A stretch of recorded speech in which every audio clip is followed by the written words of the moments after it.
no intention of starting a company. We had great jobs, we had PhDs to finish, and we went through about a month and a half of sheer terror, working out that we were going to have to change our lives. But we've never looked back, so I can really recommend it to you.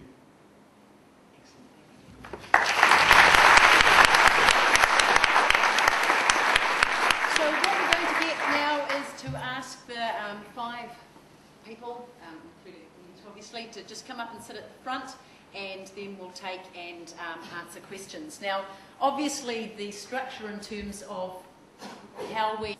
So please, any questions? Yes? Hi, Glenn. I've seen your slides that you expand your market from New Zealand, Australia to California, then to North America. Why, in the middle, you got California? The question, sorry Glenn, I'll just... Yep. The question is, they've been expanding their market, why California?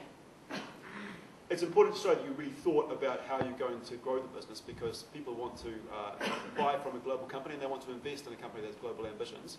For us, we did some really basic market research.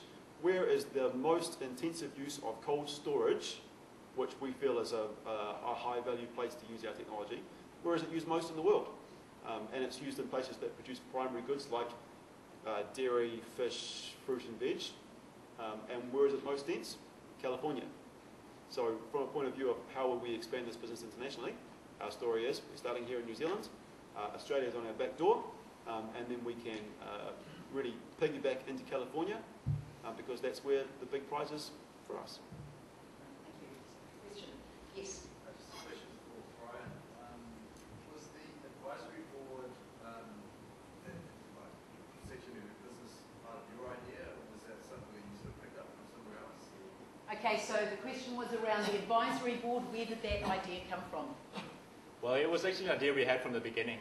We kind of knew very early on that within basically the whole development and within marketing, we were quite short in skills.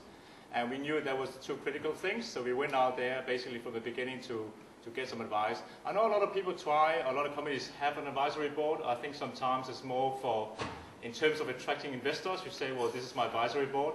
We actually tried to use it very, very actively. So we didn't really care who was sitting there as long as they could contribute with something.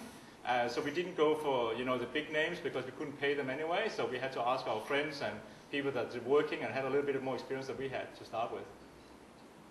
Yes? Just another question for Brian. Obviously, when you went to the advisory board, you didn't actually have the end product or any development going. How did you tackle the problem that if you did actually get people on from Avis and all your other rental companies, that they could actually do it themselves? Like, how much did you tell them about your actual product and your idea that you had?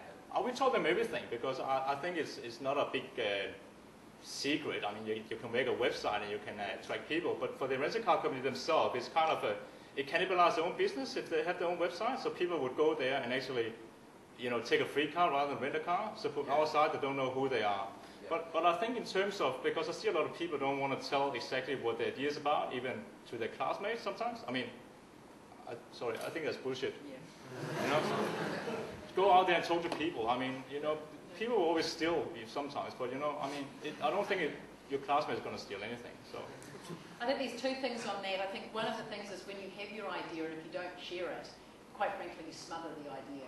You hold it so close that you don't allow it oxygen, to breathe. The other thing is in terms of in some of the conversations is you can actually tell a whole lot without actually giving away the specific IP that you have. So that's in part about understanding what your idea, what your opportunity is. But it is something that we really suffer from in New Zealand in a way that, for example, if you were in class in the States, and I think we're managing to overcome that. Yes?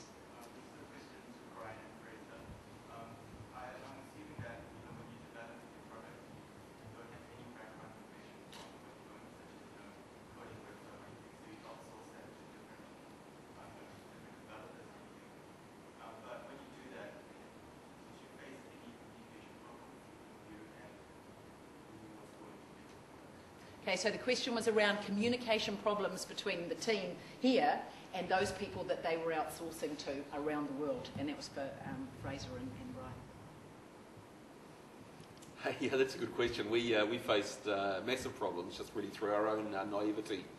When we started, we knew that we wanted to build a game to help kids on the autistic spectrum to recognise emotions. And we had a brief, or we thought we had a brief. We had a pretty good idea ourselves what we wanted to do. And we knew that we wanted to build it in Flash. And we kind of knew what we wanted it to look like. And we also knew that we didn't have a lot of money to spend. So we recruited a student to build this for us. And she quoted us $1,200 and said it would take 3 weeks. And of course, 3 weeks came and went, and she put a whole bunch of effort in, but she was totally mired, and it was a massive project. So, so that didn't work out. We pretty quickly figured out that, our expectations of her were, just well in excess of what she could do. So we then recruited an animation company in Waiheke, and we gave them a really detailed brief, and we got a price with milestones, and we set them forth after giving them a deposit of $10,000, which was a whole bunch of money to us. And they spent a year basically bullshitting us. They gave us little bits of animation they'd done, but really by the end of the year we realised that actually they'd done nothing of tangible value, and they came to us for a second payment of $10,000, which we refused to give them. And we said, in fact, we're not going to give you the second payment, and actually we want the first payment back, because we've done nothing for us, which resulted in a fairly major scrap, which left us really, back to square one, having churned through 2 relationships. So a whole bunch wiser after that, we entered into a relationship with a professional firm, Flux Animation in Grey Lynn, and they gave us a proper quote and a proper timeline, and the guy that we're dealing with had a proper manager and an employer and a contact person, and we set forth, and boy, they've been fantastic.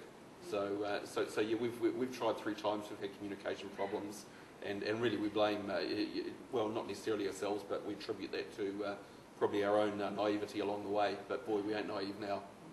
I think the important message in all that is deal with reputable companies if you're outsourcing, but also deal with companies where they're accountable to supervisors or bosses.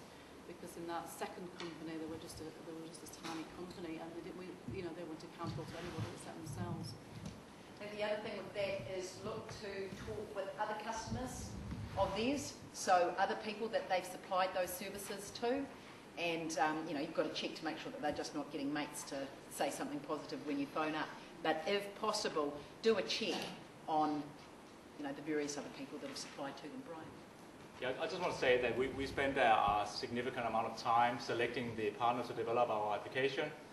We had 41 companies that actually wanted to do the application for us after we put it out on Elance. Basically, we looked for a company that were professional, had a lot of references. We even called some of their previous partners or previous customers to get their feedback as well. And we made sure that we had a contact person we could contact 24 hours, basically. But anyway, if anybody's making a web application, I'm not getting any commission from our company, but I will be happy to forward my